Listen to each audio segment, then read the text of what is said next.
Our next speaker, Joseph Shenker of the firm of Sullivan and Cromwell, comes from, I guess we would say there was one quintessential Wall Street law firm, it would be Sullivan and Cromwell.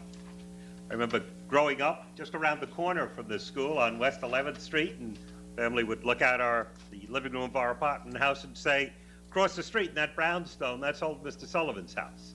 So I've known the firm for a long time, and it's just so gratifying to have the vice chairman of that firm, our speaker, Joseph Shenker, on this panel. And at least a reliable internet blog says he's the heir apparent to be chairman of that firm. Mr. Shenker is very well known in the real estate industry in particular for the major clients that he's represented, including the New York football Giants. And he's done his share of Tikkun Olam, and he's chairing the Jewish Council on Poverty in New York. And he is a true exemplar of the transformation that's been described on the first panel and now by our first speaker on this panel. Mr. Shenker.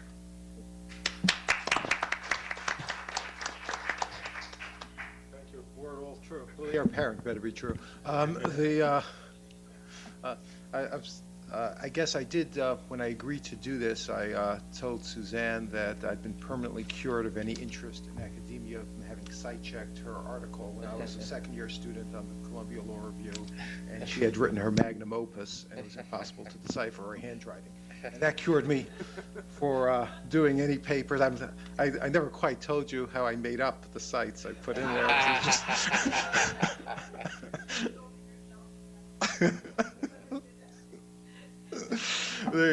But that permanently cured me from ever wanting to write another article. So I did not prepare anything, so I will speak extemporaneously. I'm sorry, I didn't realize that this was going to be quite this formal. I would encourage questions during or after or whenever you want.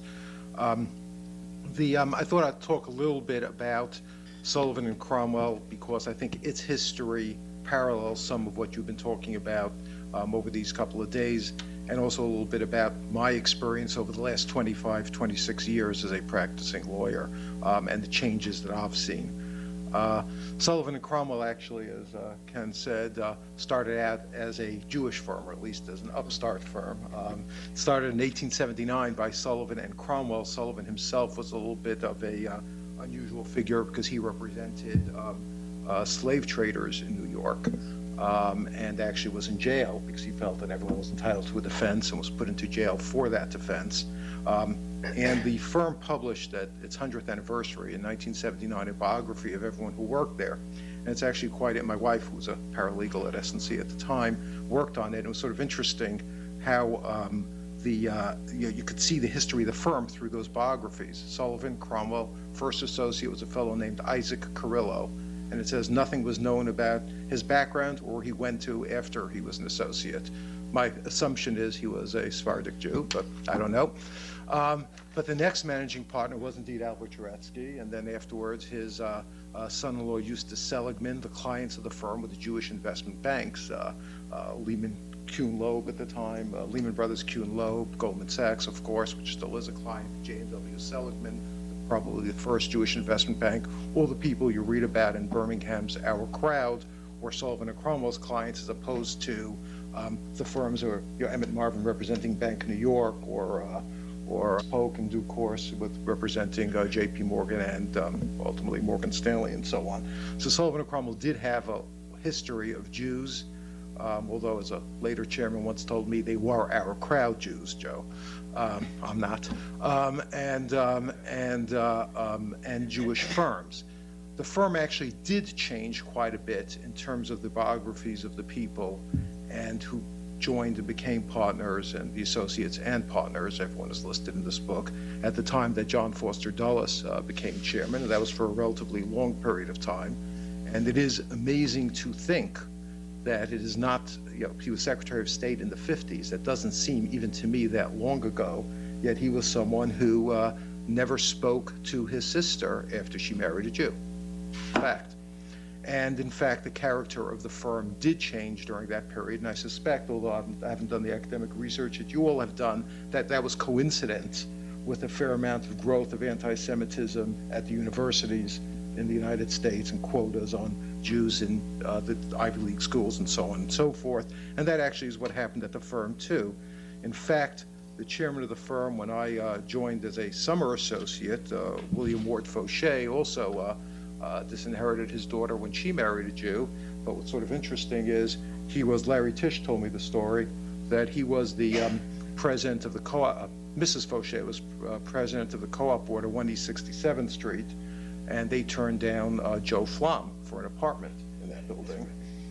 Joe Flom is Jewish. Harry Helmsley is not Jewish. Okay, I must correct that, by the way. Was not Jewish. But they turned Joe Flom down for an apartment. Ironically, Hank Greenberg of AIG, a very good client of Sullivan and Cromwell, did end up buying that apartment. So all's well that ends well. But that's the sort of, I guess. But that's that is sort of an interesting history of Sullivan and Cromwell. So I started in Sullivan and Cromwell as a summer associate in 1979, and I actually went there because I wanted to join a club that wouldn't otherwise have me.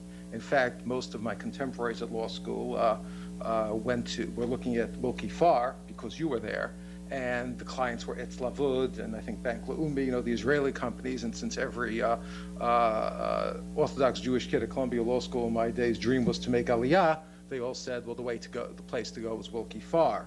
I actually thought I was going to make Aliyah too, but I wanted to have this graduate finishing school of Sullivan or Cromwell because I figured it would be so shocking in Israel. So I went to Sullivan and Cromwell, and actually what I found was something totally different, to be honest, than what people had warned me about. And in fact, a colleague of mine, and Suzanne, I don't know if you remember Thompson, he was the editor-in-chief of Law Review my year. She was a good Catholic kid, and he was a summer associate at Sullivan and Cromwell. He said, "Joe, I can't believe you're going there. I mean, it's a Nazi firm." That's what he said, quote. And I must say that what I found was nothing like that. For sure, and remember, I come from a even slightly different background than you. I'm also a Garmento from Brooklyn or whatever, but I was, I am Orthodox and do not work on Saturdays and have, eat kosher, and so on and so forth.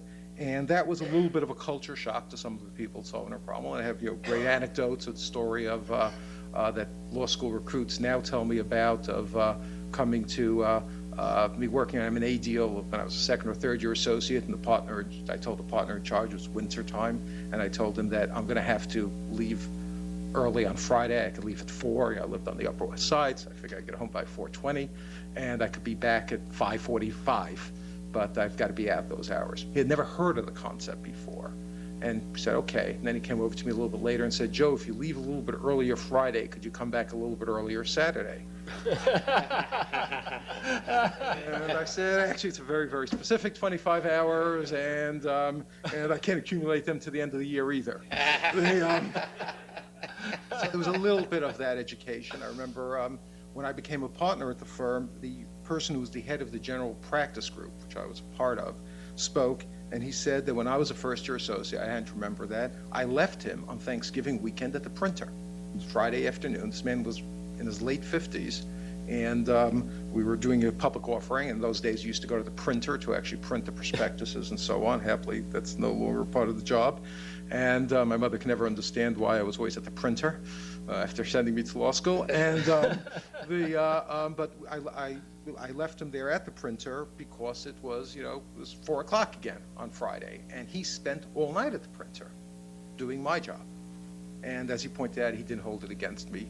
And I really have not found that there is that there has been any sort of bar to Jews of whatever level of observance at a firm like Sullivan and Cromwell. And I think the same is true today, pretty much, at all the firms in New York. I think that people do recognize, as Ken said, that this is a business enterprise, that you look for the best talent.